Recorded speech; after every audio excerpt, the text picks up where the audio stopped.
So I'm just sitting here with Lucky and Claudia, the dog and the cat. Just thinking about some of the highlights for the week.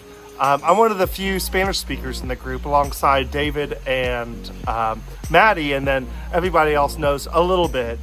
And it's been absolutely fantastic. So David, you and I got to talk with some of the locals right after lunch. What were you talking about before I got there? Well, we were talking about how old our youth are, and I was explaining that they were in high school in Spanish, and I used the wrong word, of course. I used universidad, which means university, and not colegio, which means high school here.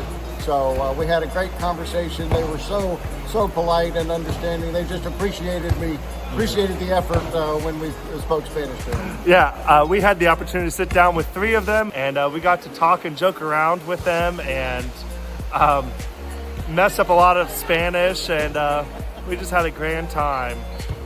The international language is the smile. Yeah, definitely. 40 años después. No so bien. Football. We played a lot of footy. Fugar football with me amigos. Yeah, me amigos. Who's Daniel?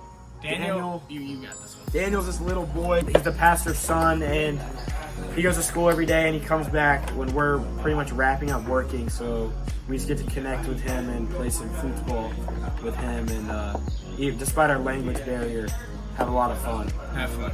100%. Mi nombre es Daniel y vivo aquí en Peje y soy hijo del pastor y me gusta mucho el fútbol.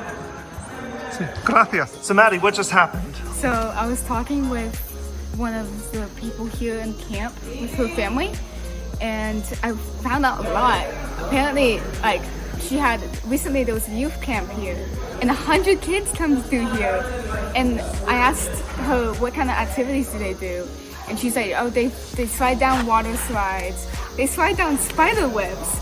And I'm like, spider webs? And she's like, don't worry, there's no spiders involved. I'm like, that's good. And then soon enough, it just resorted to us both translating into Google, like what we want to say. But part of, it's so meaningful to me that I'm able to have conversations with anybody around the world, regardless of what language you speak. And that it made my day, finding out about this camp more and about her life and about my life. It was just a really good connection.